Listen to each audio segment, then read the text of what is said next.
Stories میں جو کہانی میں آپ کے لیے لے کر آئی ہوں اس کا عنوان ہے پیار کا پاپی۔ اس کے مصنف ہیں انسپکٹر محبوب عالم۔ نوسر بازی کا یہ واقعہ عجیب و غریب تو نہیں تھا، لیکن یہ جب واردات کی صورت میں تھانے آیا تو دلچسپ اور عجیب ڈرامہ سامنے آ گیا۔ میں اس کو اس واسطے عجیب و غریب نہیں سمجھتا تھا کہ یہ ایک جعلی پیر کی واردات تھی۔ ہمارے ملک کی آبادی پر جتنا گہرا اثر پیروں، شاہ صاحبوں اور عاملوں کا ہے، اتنا اپنے مذہب کا بھی نہیں۔ لوگوں کی اس کمزوری سے نوسر بازی اور دھوکہ دہی کے ماہر مجرم اکثر فائدہ اٹھاتے رہتے ہیں۔ میں تو ان پیروں کو بھی جعلی کہا کرتا ہوں جو باپ دادا کی گدیوں پر بیٹھے لوگوں کے دیوتا بنے ہوئے ہیں۔ یہ واردات اس طرح ہوئی تھی۔ جنگ عظیم دوم کا زمانہ تھا۔ فوجیوں کی بہت قدر تھی۔ زیادہ فوج پنجاب اور صوبہ سرحد کی تھی۔ اس واسطے ان دونوں صوبوں کو انگریز بادشاہ بہت پسند کرتا تھا، اور پیر و مرشد بھی انہی دو صوبوں کو پسند کرتے تھے۔ واردات کا علاقہ پنجاب کا تھا۔ میں گاؤں قصبے کے نام اور لوگوں کے نام صحیح نہیں لکھوں گا۔ صحیح نام لکھنے سے ان کے خاندانوں کی بدنامی ہوگی۔ سچی بات یہ ہے کہ اس قسم کی وارداتوں کے شکار صرف یہی خاندان نہیں، میں تو کہتا ہوں کہ اکثر لوگ جاہلیت کی وجہ سے، قسمت اور تقدیر پر عقیدہ رکھنے کی وجہ سے مجرموں کے ہاتھوں خراب ہوتے ہیں۔ میں دیہاتی علاقے کے ایک تھانے کا انچارج تھا۔ اس کو فوجی علاقہ کہتے تھے۔ اب بھی فوج میں اسی علاقے کی نفری زیادہ ہے۔ ایک روز 5 آدمی جو دیہاتی تھے تھانے میں آئے۔ ان میں ایک آدمی بڑا معزز لگتا تھا۔ اس کی عمر 45 سال یا اس سے سال 2 سال اوپر نیچے ہوگی۔ اس نے بتایا کہ وہ کیپٹن ہے اور 15 دنوں کی چھٹی پر آیا ہوا ہے۔ اس نے اپنا تعارف اس طرح رعب سے کرایا جس طرح فوجی افسر اپنے ماتحتوں کو کوئی حکم سنایا کرتے ہیں۔ فوج کے عہدوں وغیرہ سے واقفیت رکھنے والے حضرات شاید اس بات کو عجیب سمجھتے ہوں گے کہ یہ شخص 45 سال کی عمر میں کیپٹن ہی تھا۔ کیپٹن تو بالکل جوان ہوا کرتے ہیں۔ جنگ عظیم میں ایسا ہوا تھا کہ افسروں کی کمی تھی۔ اس کمی کو اس طرح پورا کیا گیا تھا کہ بعض پڑھے لکھے صوبے داروں کو کپتانی کا عہدہ دے دیا گیا تھا۔ اس طرح وہ وائسرائے کمیشنڈ آفیسر سے کنگ کمیشنڈ آفیسر بن گئے تھے۔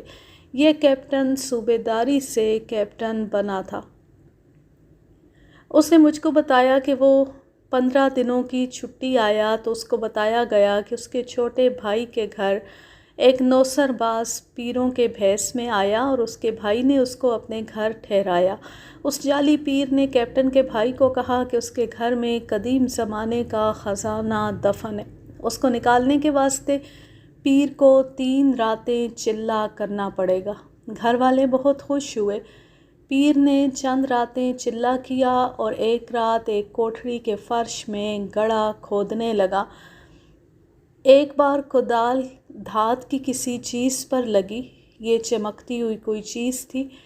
پیر نے گھر والوں کو کہا کہ ابھی اس سے آگے کھدائی نہیں ہوگی، 2 دن بعد ہوگی۔ گھر والے اتنے زیادہ خوش کبھی نہیں ہوئے تھے۔ پیر نے پہلے کی طرح سب کو باہر نکال دیا اور کہا کہ 2 راتیں اور چلہ ہوگا۔ اگلی صبح گھر والوں نے دیکھا کہ پیر غائب ہے۔ کیپٹن کے بھائی نے کہا کہ پیر صاحب خزانے کی نشاندہی کر گئے ہیں، 2 دنوں بعد خزانہ خود ہی نکال لیں گے۔ 2 دن گزر گئے تو کیپٹن کے بھائی نے پیر کے کھودے ہوئے گڑھے کو کدال سے ذرا کھلا کیا۔ اس میں سے ایک تھال نکلا۔ اس کے نیچے کچھ بھی نہیں تھا۔ کیپٹن کے بھائی نے گڑھا اور زیادہ گہرا اور کھلا کر دیا مگر مٹی کے سوا کچھ بھی نہ نکلا۔ کیپٹن کی بھابھی نے تھال کو اچھی طرح دیکھا تو کہنے لگی، یہ تھال تو ان کا اپنا ہے۔ کیپٹن نے مجھ کو بتایا کہ اس نوسر باز نے اس کے بھائی سے 500 روپیہ نقد لیا تھا۔ وہ جتنے دن اس گھر میں ٹھہرا کسی نہ کسی بہانے گھر والوں سے پیسے وصول کرتا رہا۔ اس نے گاؤں کے 2 اور گھروں سے بھی پیسے بٹورے اور غائب ہو گیا۔ میں اسی دن گاؤں میں پہنچا۔ میرے بھائی نے مجھ کو شرمساری سے بتایا کہ اس کے ساتھ یہ دھوکہ ہوا ہے۔ دوسری دن ایک آدمی جو کسی دوسرے گاؤں کا تھا، ہمارے گاؤں میں سے گزرتے ہوئے پانی اور حقہ پینے کے واسطے ذرا دیر رک گیا۔ اس نے بتایا کہ کہیں سے ایک پیر ان کے گاؤں میں آیا تھا۔ وہ کرامات والا کوئی ولی ہے، غیب کی خبریں دیتا ہے۔ اس آدمی نے اس پیر کی کچھ کرامات بیان کی۔ میں نے اس شخص سے پیر کا حلیہ پوچھا۔ میرے گاؤں والوں نے کہا کہ یہ حلیہ اسی کا ہے۔ وہ اب اس شخص کے گاؤں سے آگے چلا گیا تھا۔ میں گھوڑی پر سوار ہوا اور اس شخص کے گاؤں چلا گیا۔ وہاں سے پتہ چلا کہ پیر اگلے گاؤں چلا گیا ہے۔ میں نے بڑا لمبا سفر طے کیا۔ میرا بھائی اور گاؤں کے 3 آدمی میرے ساتھ تھے۔ اگلے روز ہم ایک گاؤں میں گئے تو معلوم ہوا کہ پیر صاحب اسی گاؤں میں ہیں اور اس وقت گاؤں سے 3-4 کھیت پرے ایک کنویں پر ہیں جو نیا نیا کھودا گیا ہے لیکن پانی نہیں نکلتا۔ میں کنویں پر چلا گیا۔ وہاں گاؤں کے لوگ جمع تھے۔ ان سے پوچھا کہ پیر صاحب کہاں ہیں؟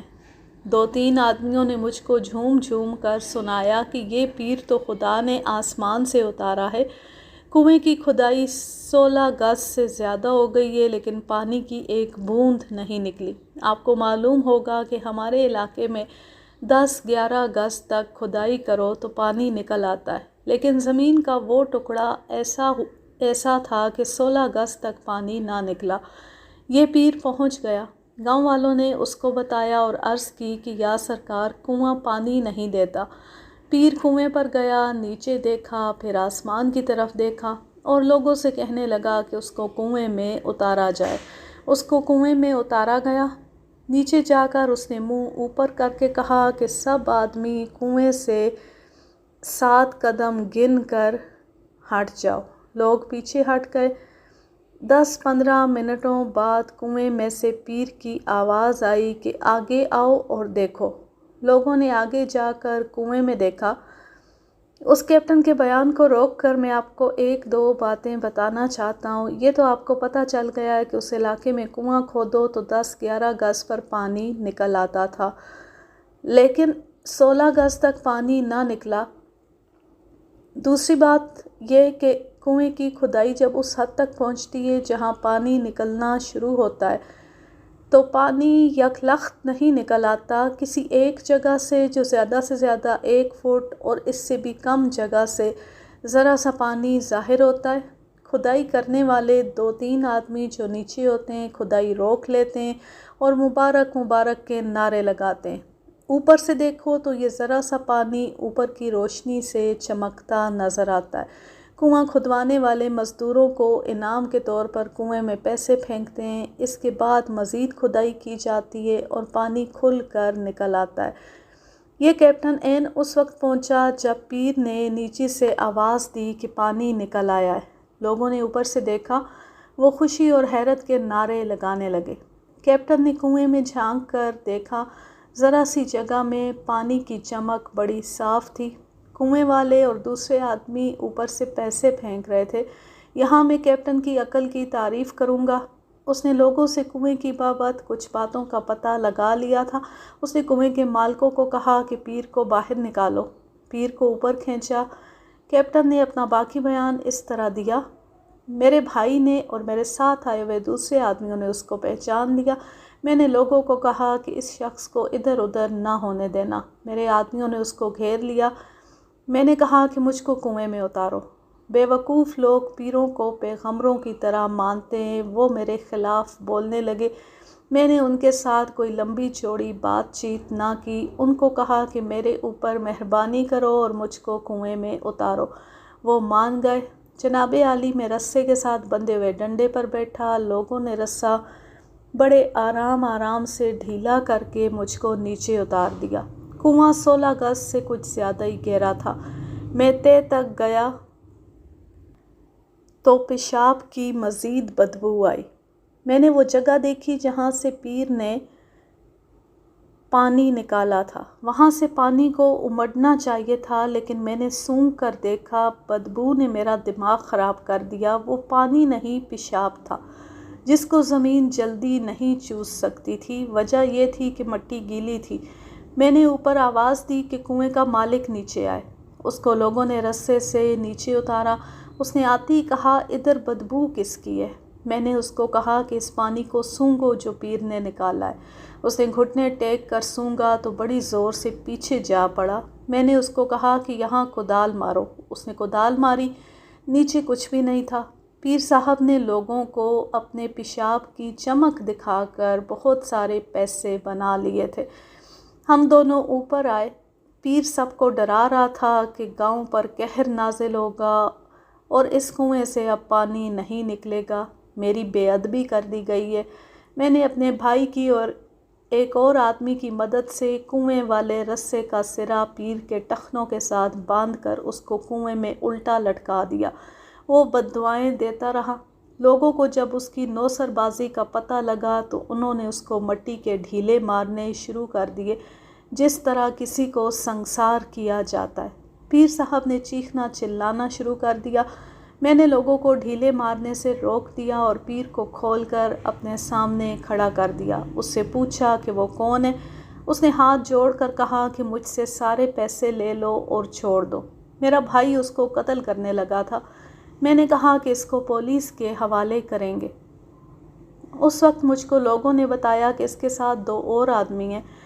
سب نے ان 2 آدمیوں کو ادھر ادھر دیکھا، لیکن وہ وہاں سے کھسک گئے تھے۔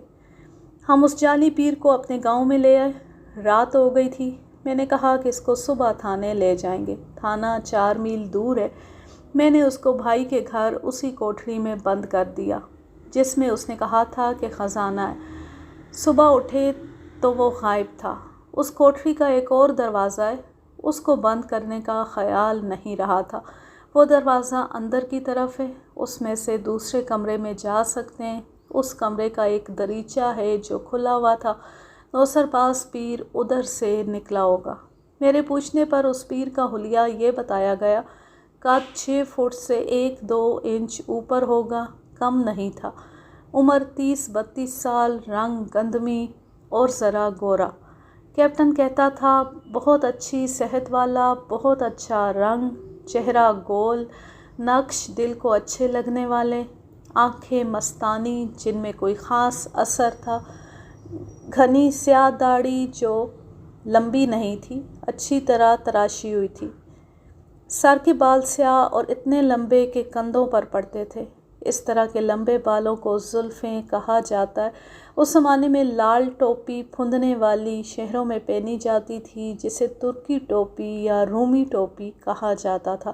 اس شخص کے سر پر یہ ٹوپی تھی جس پر اس نے ململ کی پگڑی باندھی ہوئی تھی، جس طرح کلے پر باندھی جاتی ہے۔ اس کے کپڑے لٹھے کے تھے، شلوار اور قمیض، زری دیسی جوتی اور گہرے سبز رنگ کا چوغا۔ نوسر باز پیر کی، جس کو اب میں ملزم کہوں گا، ایک بڑی صاف نشانی یہ بتائی گئی کہ اس کی صرف ایک آنکھ تھی، یعنی دوسری آنکھ خراب تھی یا اس کا ڈھیلا نہیں تھا۔ یہ بائیں آنکھ تھی۔ اس پر اس نے بیضوی شکل کا کپڑا ڈالا ہوا تھا۔ کپڑا اتنا ہی لمبا چوڑا تھا جس سے صرف اس کی آنکھ ڈھکی ہوئی تھی۔ اس کے ساتھ ڈوری سلی ہوئی تھی جو ملزم کے ماتھے سے ہو کر سر کے پیچھے چلی جاتی تھی۔ مجھ کو امید ہے کہ آپ اس چیز کو سمجھ گئے ہوں گے۔ اگر نہیں سمجھے تو آپ کو بتاتا ہوں۔ اسرائیل کا مشہور جرنیل جو بعد میں اسرائیل کا وزیر دفاع بنا تھا، اب مر گیا ہے، موشے دیان۔ اس کی ایک آنکھ نہیں تھی اور وہ اس خراب آنکھ پر اسی طرح کا کپڑا باندھ کر رکھتا تھا۔ میں خوش ہوا کہ ملزم کی یہ نشانی ایسی ہے جس کو وہ چھپا نہیں سکتا تھا۔ وہ اگر کپڑا اتار دیتا تو اپنی خراب آنکھ کو کس طرح چھپاتا؟ اس کے ساتھ جو آدمی تھے ان کی داڑھیاں لمبی تھیں، ایک ادھیڑ عمر اور دوسرا جوان بتایا گیا۔ اگر کوئی اور آدمی ہوتا تو میں شاید یہ کیس نہ لیتا اور ان لوگوں کو صاف ٹرخا دیتا۔ ان کو میں کہتا کہ تم لوگ جان بوجھ کر بے وقوف بنتے ہو اور بہروپیوں کی میٹھی میٹھی باتوں میں آ کر اپنے پیسے بھی اور اپنی عزت بھی گنواتے ہو۔ مجھ کو معلوم تھا کہ ایک آنکھ والا یہ ملزم ان لوگوں کی عزت کے ساتھ بھی کھیل گیا ہوگا۔ میں ان لوگوں کو شرمندہ کر کے چلتا کر دیتا، لیکن رپورٹ دینے والا فوجی تھا۔ اگر وہ کیپٹن نہ ہوتا، کوئی ادنا درجے کا فوجی ہوتا، تو بھی میں اس کو نہ ٹرخاتا۔ اب یہ نہ سمجھیں کہ اس وقت مارشل لا لگا ہوا تھا اور ہم لوگ فوجیوں سے اتنا ڈرتے تھے، ایسی بات نہیں تھی۔ بات یہ تھی کہ جنگ عظیم لگی ہوئی تھی، اس واسطے انگریز بادشاہ فوجیوں کی بہت قدر کرتا تھا۔ ہم کو فوجیوں کی بابت حکم تحریری آیا تھا کہ تمہارے پاس کوئی فوجی کسی بھی قسم کی شکایت لے کر آئے تو اس کی شکایت فوراً رفع کرنا۔ تمام ضلعوں کے ڈپٹی کمشنروں کو یہ حکم ملا تھا، جس کو انہوں نے تمام تھانوں اور تحصیلوں میں بھیجا تھا۔ ایک تو یہ وجہ تھی کہ میں ایک فوجی کو کوڑا جواب نہیں دے سکتا تھا، اور دوسری وجہ یہ تھی کہ نوسر بازی کی واردات بہرحال ہوئی تھی۔ اس کا مطلب یہ تھا کہ میرے علاقے کے جرائم پیشہ اپنے کام میں لگے ہوئے تھے۔ میں ان کی رسی ڈھیلی کر دیتا تو وہ میرے واسطے کوئی بڑی مصیبت کھڑی کر سکتے تھے۔ یہ ملزم میرے اپنے علاقے کے ہو سکتے تھے اور کسی دوسرے علاقے کے بھی۔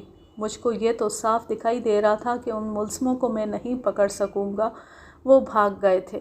اگر وہ دوسرے علاقے سے آئے تھے تو ان کو پکڑنا ناممکن تھا۔ یہ میں اس واسطے کہہ رہا ہوں کہ وہ بے وقوف نہیں تھے کہ اسی بھیس میں پھرتے رہتے جس بھیس میں انہوں نے نوسر بازی کی وارداتیں کی تھی۔ ان کا سراغ لگانا بہت ہی مشکل کام تھا۔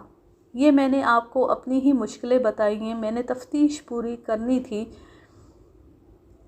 مجھ کو ایک روشنی نظر آتی تھی، وہ یہ تھی کہ ملزم اگر کسی دوسرے علاقے کے تھے تو ان کو میرے علاقے کے پیشہ ور مجرموں کا تعاون ضرور حاصل تھا۔ جرائم پیشہ لوگ اپنے اوپر یہ اخلاقی پابندی لگا کر رکھتے ہیں کہ وہ ایک دوسرے کے علاقے میں جا کر واردات نہیں کرتے۔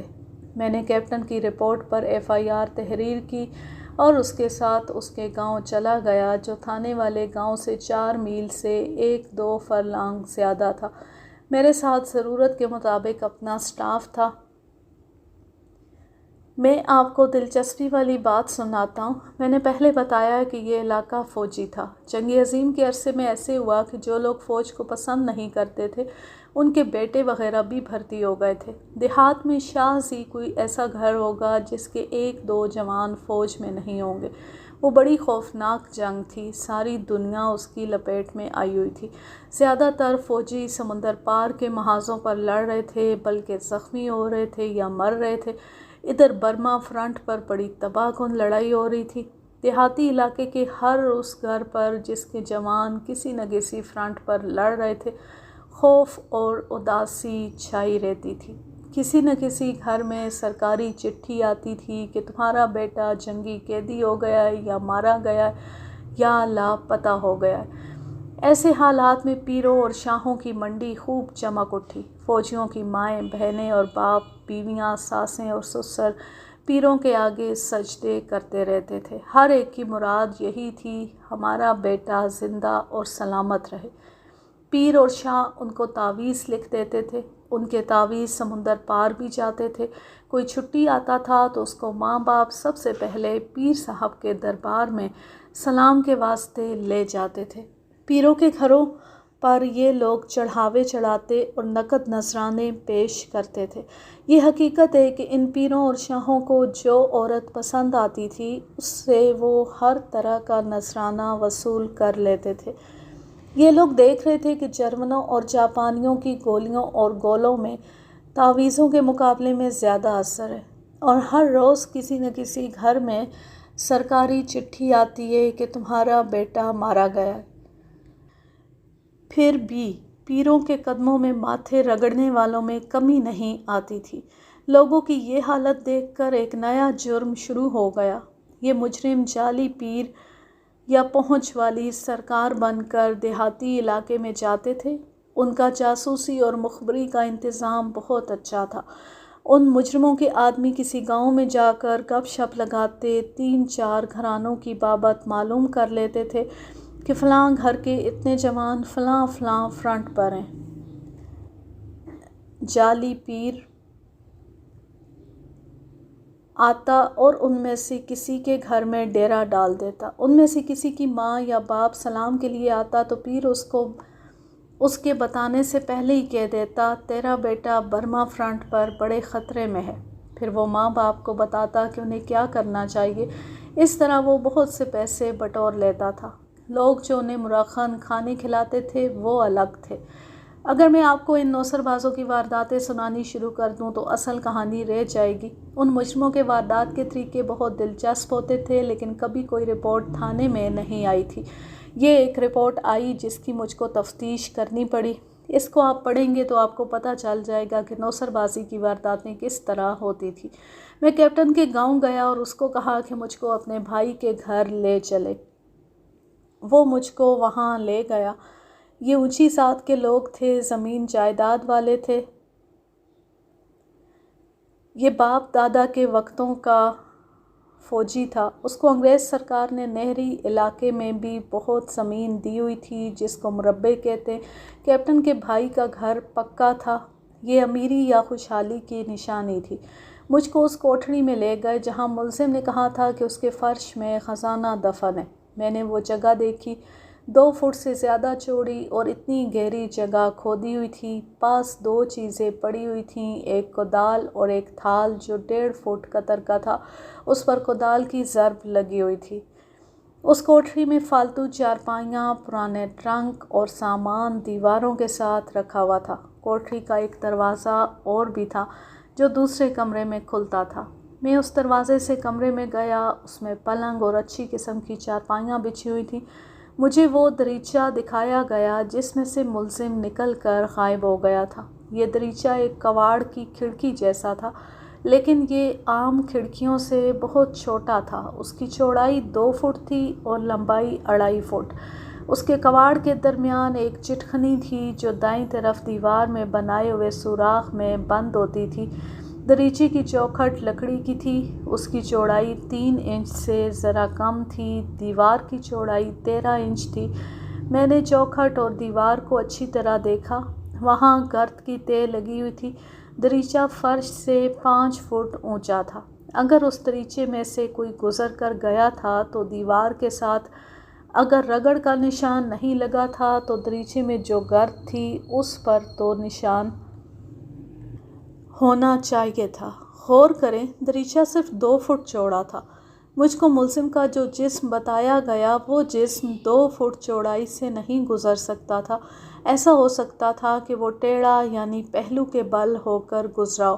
دریچے کی لمبائی 2.5 فٹ تھی۔ اگر وہ ایسے ہی گزرا تھا تو 13 انچ چوڑی دیوار اور دریچے سے گرد بالکل صاف ہو جانی چاہیے تھی، لیکن گرد موجود تھی۔ صاف پتہ لگ رہا تھا کہ اس میں سے کوئی نہیں گزرا۔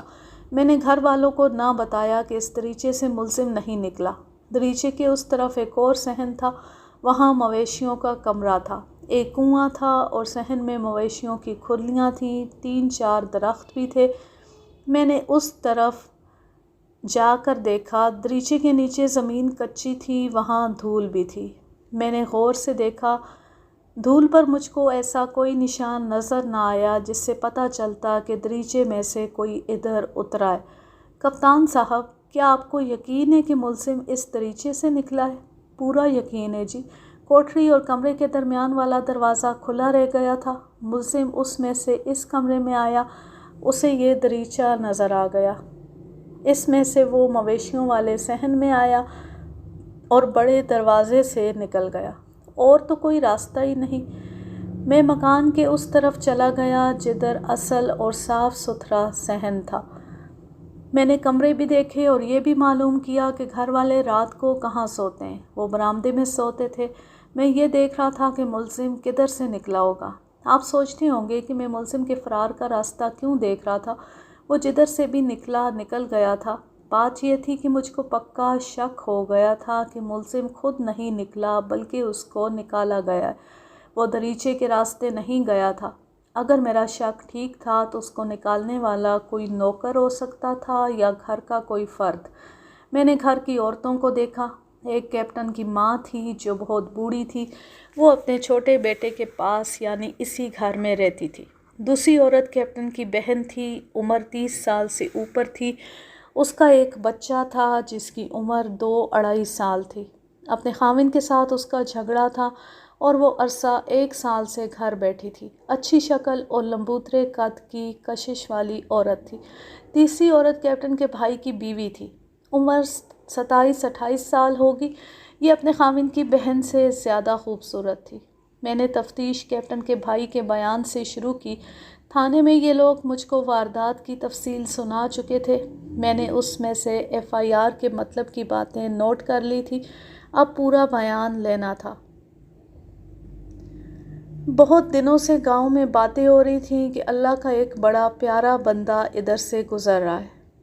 کیپٹن کے بھائی نے کہا، کوئی کہتا تھا کہ وہ پیدل حج کو جا رہا ہے اور راستے میں جو کوئی آگے اپنے دل کی مراد رکھتا ہے اس مراد کو وہ پورا کر دیتا ہے۔ بعض لوگ کہتے تھے کہ اس کو اللہ کے دربار سے حکم ملا ہے کہ نگر نگر اور بستی بستی پھرو اور لوگوں کے من کی مرادیں پوری کرو۔ یہ بھی سنا کہ اس کو کچھ بھی نہ بتاؤ تو بھی وہ دل کا بھید پا لیتا ہے۔ لوگ اس کی کرامات سناتے تھے تو رونگٹے کھڑے ہو جاتے تھے۔ میں اپنی تھوڑی سی رائے دوں گا۔ میں بہت پرانی بات سنا رہا ہوں لیکن لوگوں میں یہ عادت آج کے اس ترقی یافتہ دور میں بھی موجود ہے کہ کسی ڈاکٹر یا حکیم سے یا کسی پیر فقیر سے متاثر ہو جائیں تو اس کی کرامات میں جھوٹ شامل کر کے اس کو پیغمبروں سے بھی اونچا لے جاتے ہیں۔ مثال کے طور پر وہ اس طرح معجزے سناتے ہیں۔ میرے سامنے ایک آدمی کو چارپائی پر ڈال کر لائے۔ لوگ کہتے تھے یہ تو مر چکا ہے، اس کی سانس ختم ہو چکی تھی۔ شاہ جی نے اس کے سر سے پیر تک پھونک ماری اور وہ آدمی اٹھ کھڑا ہوا اور چھلانگیں لگاتا اپنے گھر چلا گیا۔ یہ بات لوگوں میں پھیلتے پھیلتے اس طرح بن جاتی ہے۔ اس کا جنازہ اٹھانے لگے تھے کہ شاہ صاحب ادھر آ نکلے۔ انہوں نے میت کا منہ دیکھ کر کہا، اسے کہاں لے چلے ہو؟ اس کی تو ابھی بڑی لمبی عمر لکھی ہے۔ شاہ صاحب نے میت کی آنکھوں میں پھونک ماری اور میت نے آنکھیں کھول دیں۔ میں نے خود اس آدمی کو دیکھا۔ لوگ مبالغہ آرائی کر کے دراصل اپنے آپ کو یقین دلاتے ہیں کہ انہوں نے جس آدمی کو پیر مان لیا ہے وہ واقعی پہنچ والا ہے۔ وہ اپنی تائید خود کیا کرتے۔ یہی حال کیپٹن کے بھائی کا تھا۔ اس نے اپنے طویل بیان میں جو کچھ کہا وہ مختصراً یہ تھا کہ ایک تو اس کی بہن گھر بیٹھی ہوئی تھی، خاوند اسے بساتا نہیں تھا۔ کیپٹن کے بھائی کی دوسری مراد یہ تھی کہ اس کی شادی ہوئے 7-8 سال گزر گئے تھے اور ایک بھی بچہ پیدا نہیں ہوا تھا۔ اس کے دل میں پہلے ہی یہ ارادہ پیدا ہو گیا تھا کہ وہ اس پیر کے پاس جائے گا اور اسے کہے گا کہ اس کی بہن کو اس کا خاوند لے جائے، اور دوسری مراد ایک بچے کی تھی۔ اتنے میں پیر اس کے گاؤں میں آ گیا۔ وہ ایک اور گھر میں ٹھہرا۔ وہاں مرغ حلوے اور دودھ سے اس کی خاطر تواضع کی گئی۔ ایک عورت اس کے سلام کے لیے گئی۔ اس عورت کے 2 بیٹے جنگ میں گئے ہوئے تھے۔ ملزم نے اسے دیکھتی کہا، تیرے دونوں بیٹے بالکل ٹھیک ہیں، غم نہ کر مائی، ان کا صدقہ دے دے۔ وہ جو برما فرنٹ پر ہے وہ ذرا خطرے میں آ گیا تھا لیکن اب خطرہ ٹل گیا ہے۔ میں تمہیں تعویذ دوں گا، اپنے باہر والے دروازے کے ساتھ باندھ دینا۔ لوگ جو وہاں موجود تھے حیران ہوئے کہ پیر صاحب نے خود ہی دل کی مراد سمجھ لی ہے۔ اس کے پاس 3 اور فوجیوں کی مائیں گئیں۔ پیر نے ہر ایک کو بالکل ٹھیک بتایا کہ اس کا بیٹا یا بیٹے کون کون سے فرنٹ پر ہیں۔ ہر ماں نے اسے نقد نذرانہ دیا۔ اس ملزم کے ساتھ 2 اور آدمی تھے۔ ملزم جس گھر میں ٹھہرتا تھا وہاں وہ ایک کمرے میں اکیلا مراقبے کی حالت میں بیٹھ جاتا تھا۔ اس کے یہ دونوں آدمی ساتھ والے کمرے میں بیٹھتے تھے۔ ملزم کے سلام کو جو آتا اس سے وہ پوچھتے تھے کہ صرف سلام کرنا ہے یا کوئی مراد ہے۔ اگر کوئی مراد ہوتی تو وہ اس سے مراد پوچھتے تھے، پھر اس کو اپنے پاس بٹھا لیتے تھے۔ انہوں نے کوئی اشارے مقرر کیے ہوئے تھے۔ ملزم کو پہلے ہی ان اشاروں سے پتہ لگ جاتا تھا کہ اب جو سائل آ رہا ہے اس کی مراد کیا ہے۔ سائل کو دیکھتے ہی ملزم اس کے دل کی مراد بتا دیتا تھا۔ کیپٹن کے بھائی نے ملزم کی یہ کرامات دیکھی تو اس کو اپنے گھر لے آیا۔ ملزم وہاں بڑے کمرے میں ٹھہرایا گیا۔ اس گھرانے کی بابت اس کو شاید قبل از وقت کوئی بات معلوم نہیں ہو سکی تھی۔ کیپٹن کے بھائی نے اپنی دونوں مرادیں ملزم کو بتائیں۔ کیپٹن کے بھائی کا نام جو کچھ بھی تھا اس کو میں